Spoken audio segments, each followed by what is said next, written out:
What's poppin', everybody? Watt007 here, back at it again with a brand new Yu-Gi-Oh! Massive Duel video. And in today's video, I'm going to showcase to you guys the best deck to play in the first ever Massive Duel event, the Expedition XYZ Festival event. Because boy, those loaner decks that they gave us are terrible. So I'm going to give you guys a bunch of suggestions on some of the best decks to play. A lot of decks that I've been playing, a lot of decks I've been seeing in the ladder, and some other decks I've seen online, like on Massive Duel Meta and so on and so forth. So hope this guide video helps you guys out. If it does at any point, be sure to hit the like button on the video down below. Other than that, though, let's go hop in today's video. I cannot wait to show you these spicy decks, and let's get into it. All right, so the deck that I've been playing is this brain dead Zoodiac deck. However you pronounce the archetype, I'm going to call it Zoodiac the entire time in today's video. But yeah, dude, this deck is brain dead, and if you are a Duel Links player, bro, play this deck, dude, because as a Duel Links player, I was able to easily pick this deck up because it is just that brain dead. It's a really good XYZ deck that's easy to play. The only expensive part about this deck, honestly, is just the amount of hand trap that it can play, simply for the fact that it can get away with playing with so many different hand traps and all that stuff right there. And you can kind of tell that I have some budget kind of cards in this build too, simply for the fact of like how expensive the hand traps are. But the core engine itself is really cheap. All you need to make this deck really work is Throughblade, Trident, and then the rest of the Zoodiacs, which you can easily craft because most of them are rare jewels anyways. And I mean, I got 7,000. I'm gonna guess you guys are in the thousands also when it comes to rare jewels in this game. So this deck is really easy to build. And the only other card that's really core that you're probably gonna want to get is Zeus for sure. If you don't have him already, fantastic staple XYZ card if you play any XYZ monsters. And again, this card's fantastic in this format considering it's an XYZ only format. So if you are going to play this deck, which I would strongly recommend is one of the easiest and one of the best decks to play in this format, all you got to do is just craft one Throughblade, just generate one of them, and then unlock its secret pack, and then just pull a couple more copies of Throughblade and Trident from that secret pack, and you're going to be good to go. How this deck works is you just got to draw into just any one of your Zoodiacs here. And how this deck works is that you just got to draw into any one of your Zoodiacs here, because as long as you have one of these, if you have Ram, Whiptail, Bunny Blast, or Throughblade, as long as you have just one of these, you're going to be able to overlay into them into any of your Zoodiacs right here. And you're going to want to search for them with stuff like Fire Formation 10 key or draw into it with Pod Desires, because this deck can sacrifice getting rid of and banishing 10 cards to draw 2 cards. It can get away with that, because again, literally all you need is just one of these Zoodiacs. That's it. And what you're going to be able to do is once you have any one of these on the board, you're going to be able to start overlaying into them and be able to stack up your overlays. One of the turn 1 plays is that you want to go into Trident right here, because you can summon this by using one Zoodiac monster, and its quick effect states you can detach a material from this card, target a face-up card on the field, and destroy it. Really good turn 1 card to go into. If you're going turn 2 and your opponent has a really spicy board, you're going to want to go into something like Zeus, which you can easily do even if your opponent has some insane stuff, because you can overlay into Borbo here and you're going to be able to attack directly. This little text right there, that little tiny text to the left right there, you can attack directly at Borbo and overlay into Zeus. And what's really cool about Zoodiacs too is that all the extra deck Zoodiacs are able to overlay on top of each other. So what you can do if you want to really stack up a Zeus, you could get a Zeus with like 8 overlays, bro. It's insane. What you can do is that you can basically just overlay into, you know, you go into your combo, you go into this one here. I don't know how to pronounce this one, but you go into this one, overlay into HammerCon, overlay into Tiger Mortar. If you have an extra Trident, overlay to Trident, and then overlay into Borbo. And then once you direct attack with Borbo here, you're going to be able to overlay into Zeus and wipe the whole entire board. And that's what's really fun about this deck too. And in certain situations, if you can summon Utopic Future as long as you have 2 XYZ monsters with the same rank, except number monsters. So you're going to be able to kind of use this guy right here to be able to kind of cheese out and do some negates too. But the main focus is going to be into the Zoodiac, into Zeus, and all that stuff right there. Fantastic deck too. And again, it rocks so many hand traps. You can negate your opponent with Ash Blossom, draw with Max C. You're going to be able to get rid of the board with Numeron. You're going to be able to use Called by the Grave.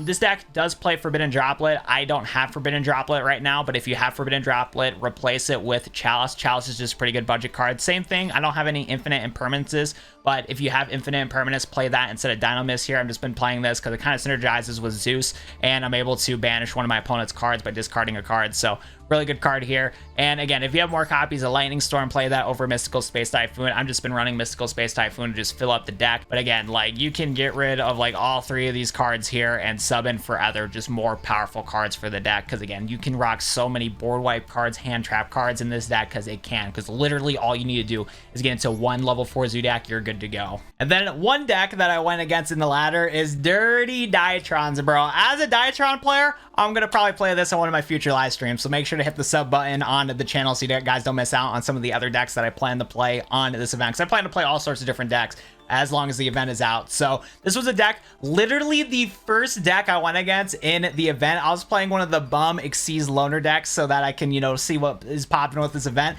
I made a poor mistake. First deck I went against is a freaking Drytron deck, bro, but it's a really good engine, and even though they banned Herald and Dragonius, it does not matter. It does not matter. This deck is still really good for the event right here. So to replace Dragonius, they literally just found another 4,000 beat stick monster. You just play this one right here. I don't know what this card's called. Quadrinus. I can't read, I'm a Yu-Gi-Oh player. But yeah, just replace it with a different 4K beater. That's all you gotta do. So you can replace it with a different 4K beater here. You're big chillin', that's the replacement. It has the Cyber Angel text right here. So you're gonna be able to go for the Nashita plays. You're gonna be able to use the whole Drytron combo in order to overlay into Nefir, or overlay into Lysteric, because again, Drytrons is a really good, it's a really good XYZ archetype that also can ritual summon. So you can go into, you know, your Cyber Emergency to search for your Drytrons, or Nova to summon one of your Drytrons. You play Alpha to search to thin out your deck, and then as long as you have 2 level 1s on the board, you're going to be able to overlay into Nefir or your Lysteric, or whatever you just freaking feel like summoning into. Who cares? Because you're going to be able to summon into Lysteric to direct attack and go into Zeus. You have your Drytron Nefir here to overlay into your Ben 10, and then search with Ben 10, and then either go into a Nashita or summon into your boss monster quad. And you're going to be able to have your Nashita plays later on in the duel, because if you ritual summon this card and it's in your graveyard, you can summon it back by banishing a Ben 10 from your graveyard and then yoink one of your opponent's monsters, Nashita. Like, this deck is just good. It's just a good deck. It also has Utopic Future, so you can have that negate shenanigans with Draco. Like, bro, it's just that good. Drytrons, sad to see that this toxic deck is still playable, but I mean, at least it's not the boring negate version, so you got that going for you. So I'm gonna probably try this on one of my streams here, adjust some of the ratios here, because I don't got 2 of the ritual spell card and whatnot. I also saw some other cool builds online, so I'm gonna try this one out here. But yeah, if you play Drytrons, you can play Drytrons into the XYZ event too. It's crazy. And then another deck that I saw in the ladder was this Numeron OTK deck right here. This is not the most optimal way to play it. This guy was running some substitute cards, like you can take out the Waboku Threatening War, Hatronade, get that cheese out of here. You don't need it, but again, if you need to side it in, who cares? But yeah, this is not the most optimal build, but it still gets the point across on how this deck works. It's a very cheesy OTK deck. But again, it's another one of those OTK decks that is just brain dead, bro. Like, if you're a brain dead player like me, this deck is for you. All you gotta do is go into Numeron Network. You can search for it with Planet Pathfinder or Numeron Wall, and you're gonna be able to play Numeron Network. And once you get Numeron Network on the board, you're just good to go. You are prospering. You're gonna be able to use Numeron Network's first effect during your main phase. You can send a Numeron normal spell card to the graveyard, and you're going to be able to trigger its effect as long as you meet the activation requirements for it. So you're going to send Numeron Calling to the graveyard, trigger its effect. If Numeron Network's in your field zone and control no monsters, you can special summon 4 Numeron Gate XYZ monsters with different names from your extra deck, but banish them during the end phase. So you get to summon number 1, number 2, number 3, and number 4 Numeron Gate all on your board. And what's also crazy about Numeron Network too is the fact that you can also trigger your Numeron XYZ monster effects without detaching materials. And what's busted about these stupid Numeron Gate cards is that they can't be destroyed by battle, and at the end of the damage step, if this card battled an opponent's monster, you detach a material from this card, you get to ignore that with Numeron Network,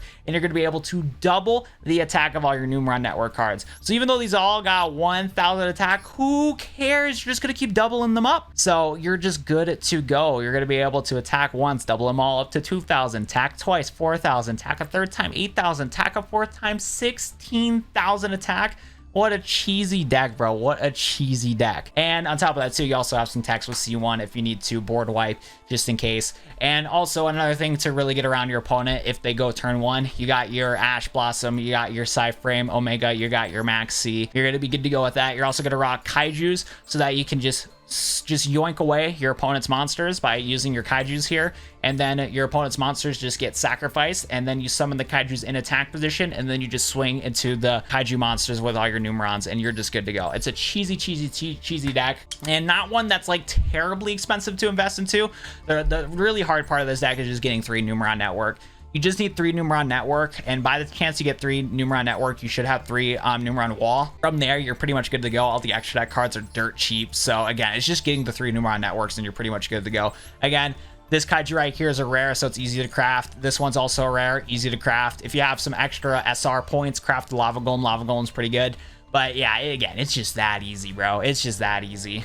Now, this deck I'm going to showcase to you guys is not like a super good deck, but I still wanted to shout it out because I thought the concept was really cool. This is a Pendulum Magicians Zoodiac deck, and I feel like if this deck got bumped down to 40 cards and had more draw cards and search cards, this deck would be super inconsistent. I went against this in the ladder. I believe I won against this deck, but again, it has a lot of really cool options going for this deck right here, because you're going to be able to pendulum into your Harmonizing Magician, a really easy card to search for with this deck, and you're going to be able to overlay into a Time Star Magician or other rank 4 monsters in this deck right here. You can also cheese out into the Odd Eyes Rebellion shenanigans with some of the other magicians, which is also really exciting too. So if you want that, get that YuGiOh action going, you can. Yeah, the only thing I have a problem with this deck right here is that there's a couple cards that I don't think really run well in the deck. I'm not too sure how well it can use Odd Eyes Synchron here, considering it's not a event that you can play synchro monsters in. So there's a lot of cards that I feel like you need to cut from this deck, and I'm not too sure how the player is going to be able to go into these rank 7 monsters. But like, again, if this deck gets adjusted a little bit, I think it could be a really powerful card in the format, considering you have the crazy Pendulum Magicians going for you. You also have the Zoodiac cards to overlay into your Borobo to go into Zeus or go into Drytrons. And again, this guy's not playing Drytrons either. So yeah, this deck has some work that it needs to work on, but I think the potential is there, and I might experiment with this on one of my streams here, because I wanted to play Pendulum Magicians for a bit, and I think just kind of playing this would be a lot of fun. But yeah, once you get Zoodiac Drytrons in here, you'll have that option going for you. You got your Zeus here. You also got into your Time Star Magicians, and get into these other rank 7 monsters would be a lot of fun. Like, it just seems like a fun deck. Maybe not the best deck, but it seems like a lot of fun to play. So it's just something to consider.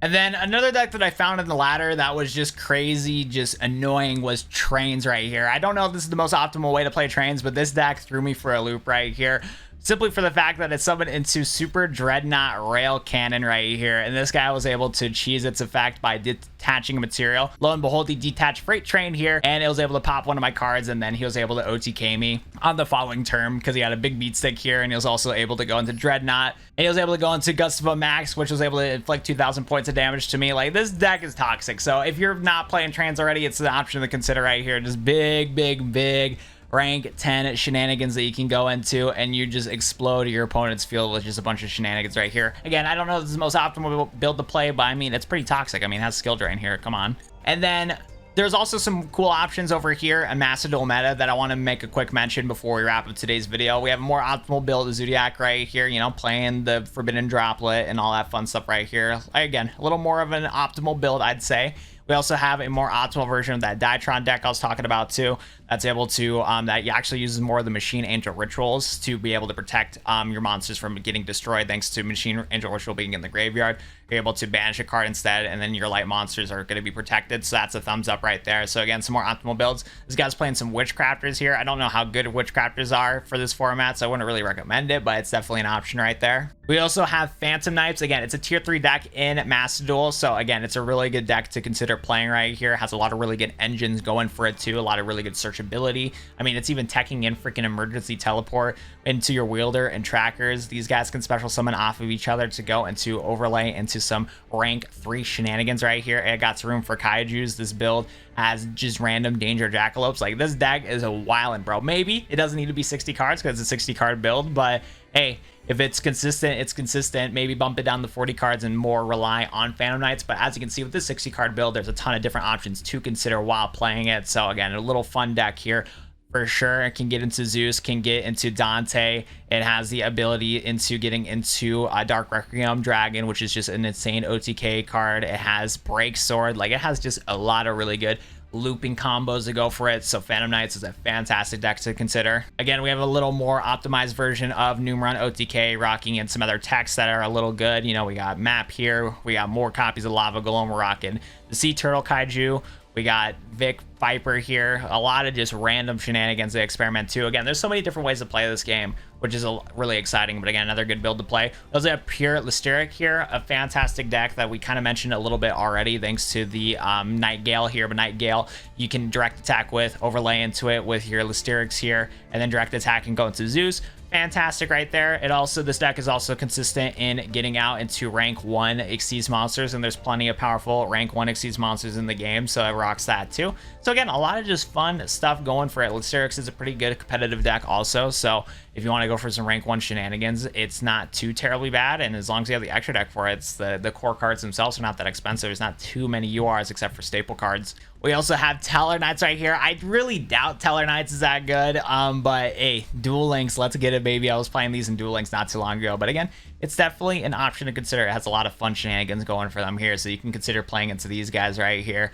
It got a lot of really good board whites with Triver here. Never seen Constellar Diamond. This guy seems spicy. Yeah, you can stop your opponent from sending cards to the graveyard, and you're going to be able to negate Dark Monster effects. So Constellar Diamond's pretty good there. Can get into Zeus, kind of a requirement with this format. Zeus is just that busted. But yeah, no, fantastic shenanigans here. I also have Infinitrack, a fun little deck that's able to easily special summon out high rank monsters, and on top of that too, it's going to be able to stack overlays up. Also apparently runs True King of all calamities, so that's also awesome there too. So a lot of fun shenanigans in this build too.